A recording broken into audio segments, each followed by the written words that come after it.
श्रीराम. सर्व श्रोत्यांना प्रेमपूर्वक नमस्कार. श्रोते हो, आपण स्वामी विद्यानंद यांच्या भावार्थ रामायण संक्षिप्त या ग्रंथाच्या आधारे निर्माण झालेला मला भावलेले भावार्थ रामायण अर्थात आत्मपरायण हा ग्रंथ आपण पाहत आहोत. आज युद्धकांडातील अध्याय 71वा देवभक्तांची आनंद स्थिती. ओम श्रीराम. दशरथांना रावणाकडून ही रामकथा समजली होती, म्हणून ते इथे उपस्थित झाले होते. शिवाय रावणाने सीता मातेच्या 3 अवतारांची कथाही सांगितली होती. रावण सांगतो की सीता माता या विचारी, पतिव्रता आणि दिव्य आहेत, आणि हे सर्व ऐकूनच मी तुम्हाला भेटण्याकरिता आतुर झालो होतो. मग दशरथ श्रीराम, सीता व लक्ष्मणासह सर्वांनाच आशीर्वाद देतात व विमानात बसून स्वर्गारोहण करतात.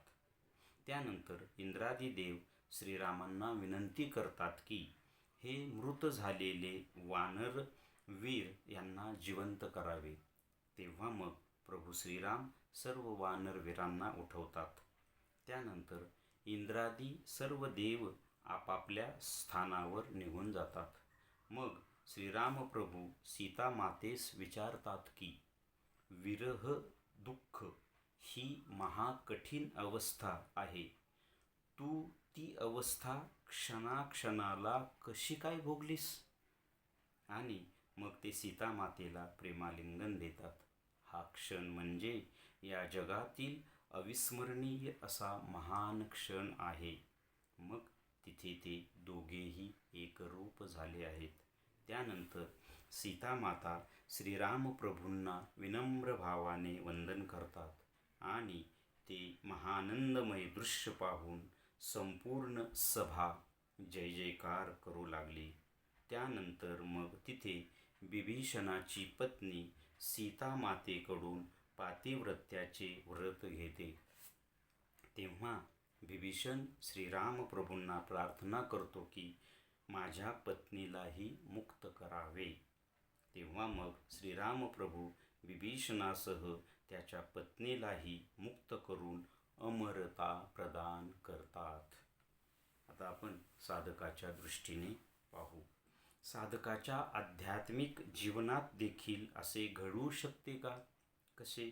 जसे श्रीराम प्रभू व सीता माता यांचे प्रेमालिंगन व महानंदमय दृश्य या घटनेची जगताच्या इतिहासात नोंद झाली. ही घटना पुढे अनंत काळापर्यंत जगताला मार्गदर्शक ठरेल. परंतु असे प्रेमालिंगन व असे महानंदमय दृश्य आपल्या म्हणजे साधकाच्या, शिष्याच्या किंवा भक्ताच्या जीवनात सुद्धा घडू शकते का? तर याचे उत्तर मला वाटते की होय, घडू शकते. साधक किंवा शिष्य आपल्या सद्गुरू प्रणीत साधनेने शुद्धातिशुद्ध होत होत सर्व संकटे, वेदना, पीडा, व्यत्यये या सर्वांना सामोरा जात जात अनन्य शरण्यता, अखंड अनुसंधानता या अवस्था प्राप्त करत करत अध्यात्म प्रांगणातील उंच उंच शिखरे ओलांडत ओलांडत पूर्ण गुरुकृपारूपी महाशिखरावर जेव्हा येऊन पोहोचतो, तेव्हा त्याचा ईश्वर किंवा त्याचे आत्मस्वरूप सद्गुरू त्याला अतीव प्रेमाने प्रेमालिंगन देतात. तेव्हा ते दृश्य म्हणजे त्याच्या अध्यात्म जगतातील महानंदमय दृश्य होय. कारण तो साधक तिथे याची देही याची डोळा भोगिला मुक्तीचा सोहळा किंवा पाहिला मुक्तीचा सोहळा याचा प्रत्यक्षात अनुभव घेत असतो.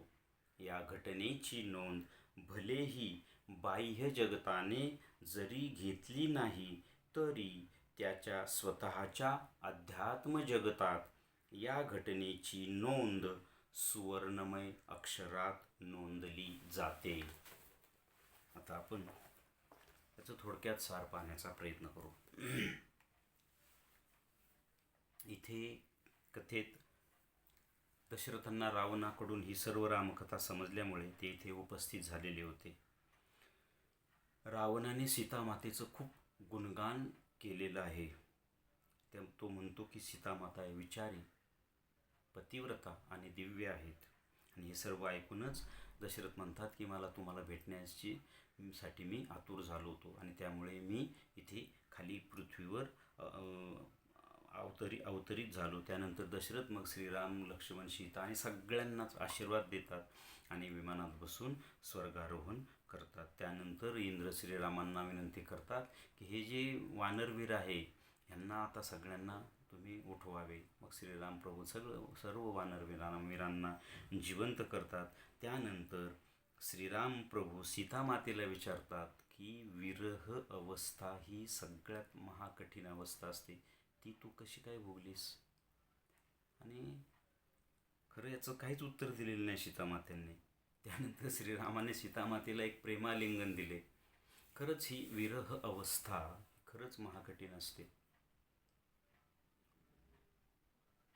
श्री तुकाराम महाराज म्हणतात, भेटीसाठी जीवा लागलीशे आस, पाहतसे वाट रात्रंदिवस.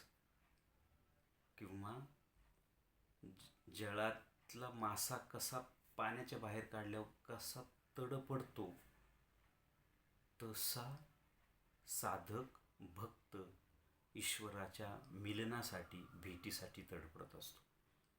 आणि ह्या अवस्था कुणीही कुणाला कितीही समजून सांगितल्या तरी समजणाऱ्या नाहीत.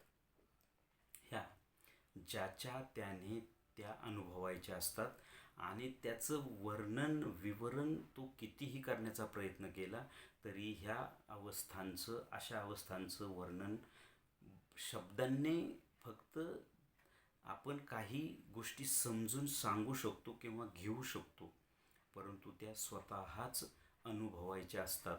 म्हणून याला एका शब्दात की या ज्या गोष्टी असतात म्हणजे अंतरंगातल्या या विरहाच्या, मिलनाच्या, ईश्वर प्राप्तीच्या, त्याच्या त्या महानंदाच्या ह्या घटना, या गोष्टी हा ज्याचा त्याच्या अनुभवांचा प्रांत असतो, अंतरंगातील अनुभूतींचा प्रांत असतो.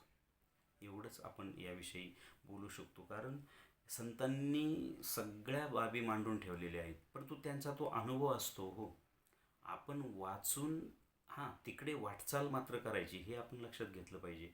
पण आपण ते नुसतं शब्दांनी अनुभवू नाही शकत. शब्द अनुभव देऊ शकत नाहीत. अमृतानुभवात ज्ञानेश्वर महाराज म्हणतात, किंबहुना शब्दू स्मरणदानी प्रसिद्धू, परितयाही संबंधू येथ नाही. इथे शब्दांचा संबंध नाही, हा फक्त अनुभवांचा प्रांत आहे. किंवा ज्ञानेश्वर म्हणतात, हे शब्देविन संवादिजे, इंद्रिया नेनता बोघिजे, बोला आधी झोंबिजे प्रमेयाशी. हे शब्दाविन हा संवाद असतो. हा कुणीही मांडू शकत नाही, अनुभव देऊ शकत नाही. किंवा मी साखर खाल्ली, जर तुम्ही विचारलं कशी होती, तर मी एवढं शब्दाने सांगतो, ती गोड होती. पण तिची गोडी, तिचा अनुभव हा मी तुम्हाला देऊ शकत नाही. हा ज्याचा त्याने तो घ्यायचा असतो. बस एवढंच ह्याविषयी आपण इथे बोलू शकतो. आणि हा जेव्हा आलिंगन दिलं, ही जी एकरूपता आहे ना, ही अतिशय अविस्मरणीय आहे. ही असा अविस्मरणीय असा महान क्षण आहे. आणि हे महानंदमय दृश्य, ही जी घटना आहे त्याच्या आध्यात्मिक जगतामध्ये त्याची नोंद झाली. म्हणून तर आपण आता वाचतोय, ऐकतोय. ती नोंद तेव्हा झाली. आणि त्यानंतर मग त्या संपूर्ण सभेने हा आनंद पाहिलेला आहे. ती जी सभा भरलेली होती ती ही घटना घडलेली आहे. श्रीरामांनी सीतेला आलिंगन दिलं आणि संपूर्ण सभेने श्रीराम सीता मातांचा जय जयकार केलेला आहे. त्यानंतर मग विभीषणाची पत्नी तिथे येते. ती सीता मातेकडून पातिव्रत्याचं व्रत घेते. कारण हे सगळं कशाने मिळवले सीतामातेने? पातिव्रत्याच्या व्रताने. आणि मग सीतामाता त्यांना ते व्रत देतात. तेव्हा तिथे विभीषण श्रीरामांना विनंती करतात की माझ्या या पत्नीला, ते पत्नीचं नाव शर्मा, तिलाही आपण मुक्त करावं. मग श्रीराम प्रभू दोघांनाही मुक्त करून अमरता प्रदान करतात. आता हे साधकाच्या दृष्टीने जर पाहिलं तर इथे पहिलाच प्रश्न विचारला की साधकाच्या जीवनात देखील असं घडू शकतं का? कसं? जसं सीतामाता आणि श्रीराम प्रभूंचं जे प्रेमालिंगन आहे, हे जे महानंदमय दृश्य आहे, या घटनेची जगताच्या इतिहासात नोंद झाली. ही घटना पुढे अनंत काळापर्यंत या जगताला मार्गदर्शन करत राहील. असं प्रेमालिंगन, असं महानंदमय दृश्य आपल्या सर्वांच्याच म्हणजे साधकाच्या, भक्ताच्या किंवा शिष्यांच्या जीवनात घडू शकते का? तर होय, हे घडू शकतं. कसं? तर साधक जेव्हा आपल्या सद्गुरू प्रणीत साधनेने शुद्धातिशुद्ध होत होत संकट, मात्र यासाठी खूप मोठा साहस करावा लागतं, खूप मोठा होम करावा लागतं, सर्वस्वाचा होम करावा लागतो, सर्वस्वाचं समर्पण करावं लागतं. हवे कराया जीवे भावे सर्वस्वाचे दान, तन मन धन गृह सुत दाराधिक अनेक पंचप्राण. शेवटी पंचप्राणांचा सुद्धा त्याग करण्याची तयारी असावी लागते. तेव्हा हे क्षण जीवनामध्ये येतात. तो या सगळ्या गोष्टीतनं जातो, अनन्य शरण्यता मिळवतो, अखंड अनुसंधानाता मिळवतो. या अवस्था प्राप्त करत करत तो अध्यात्म प्रांगणातील उंच उंच शिखरे ओलांडत उंच उंच म्हणजे आध्यात्मिक अनुभवांची शिखरे तो ओलांडत शेवटी पूर्ण गुरुकृपारूपी महाशिखरावर जेव्हा येतो, तेव्हा त्याचे सद्गुरू किंवा ईश्वर त्याला प्रेमाचं आलिंगन देतात, आपल्या हृदयात घेतात, आपल्याशी एकरूप करतात. आणि ही घटना म्हणजे साधकाच्या, शिष्याच्या, भक्ताच्या जीवनातील ती महानंदमय घटना आहे.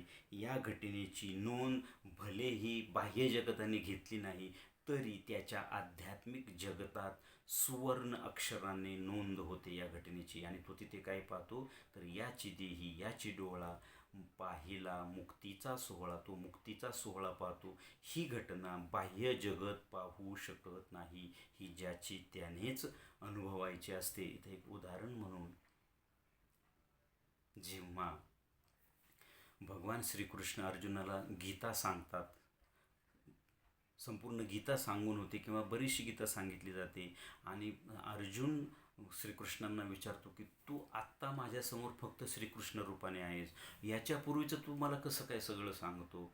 आणि मग भगवान श्रीकृष्ण त्याला म्हणतात की असं का? म्हणजे तुला अजून तुझ्या मनात काही राहिलं आहे? अरे, मी जगताच्या निर्मीच्या अगोदरपासून आहे आणि अंतापर्यंत आहे, आणि आत्ताही मध्ये मी आहे. म्हणजे आधी मध्य अंती मीच आहे. माझे अनंत अवतार झालेत, माझे अनंत रूपे झालेत. तेव्हा भगवान श्रीकृष्ण अर्जुनाला सहस्र रूपांचं दर्शन अर्जुनाला देतात. मात्र आणि अर्जुनाला म्हणतात की अरे बघ बघ बघ, ही माझी अनंत रूपे. तेव्हा अर्जुन भांबावून जातो आणि म्हणतो मला तर काही दिसत नाही. मग भगवान श्रीकृष्णांच्या लक्षात येतं की याला ती दिव्य दृष्टी, तो दिव्य महानंद क्षण मिळालेला नाही. मग श्रीकृष्ण अर्जुनाला आलिंगन देतात, आपल्या हृदयात घेतात, आपल्या मिठीत घेतात, त्याच्यावर कृपेचा वर्षाव करतात. त्याची अंतर्दृष्टी ओपनिंग केली जाते, उघडली जाते, खुल्ली केली जाते. आणि मग अर्जुन भयचकित होऊन ती सगळी सहस्र रूपांचं दर्शन घेतो. अशीच घटना साधकाच्या, शिष्याच्या जीवनात घडू शकते. जशी श्रीराम आणि सीतामातांचं, श्रीरामांनी सीतामातांना आलिंगन देऊन जे महानंदमय सुख, जे दृश्य, जो क्षण दिला, तोच क्षण श्रीकृष्णांनी अर्जुनाला दिला. तोच क्षण साधकाला, शिष्याला, भक्ताला आपले सद्गुरू देऊ शकतात. मात्र त्याच्या अगोदर त्याला काय करावं लागतं हे आपण पाहिलं. तोपर्यंत नाही, तो क्षण, तो त्याला श्री ज्ञानेश्वर महाराज ज्ञानेश्वरीत मोठके एक क्षण असे म्हणतात. त्यासाठी देवाच्या द्वारात उभं राहावं लागतं. देवाची ये द्वारी उभा क्षणभरी, तेने मुक्तीचारी साधिल्या. इथे काय म्हटले, याची देही याची डोळा, पाहिला मुक्तीचा सोहळा. तो मुक्तीचा सोहळा पाहण्यासाठी देवाच्या द्वारात उभं राहावं लागतं. देवळाच्या द्वारात नव्हे, देवाचं द्वार हे देवाचं द्वार आहे, इथे उभं राहावं लागतं. इथून ती प्रक्रिया सुरू होते. इथे उभं राहिलं म्हणजे लगेच मिळत नाही, मग ते मोठे क्षण मिळतात. आणि मग ते क्षण गोळा करून करून असा एक महाक्षण येतो. तिथे सद्गुरू त्याला आपल्या हृदयात घेतो. जसं भगवान श्रीकृष्णांनी अर्जुनाला हृदयात घेतलं, प्रभू श्रीरामाने सीता मातेला हृदयात घेतलं, तसं आपले आत्मस्वरूप सद्गुरू आपल्या शिष्याला आपल्या हृदयात घेतात आणि तो महानंदमय क्षण म्हणजेच तो मुक्तीचा सोहळा दाखवतात. हेच या अध्यायाचं सार असावं असं मला वाटतं. श्रीरामार्पणमस्तु. हरिओम तत्सत. ब्रह्मार्पणमस्तु.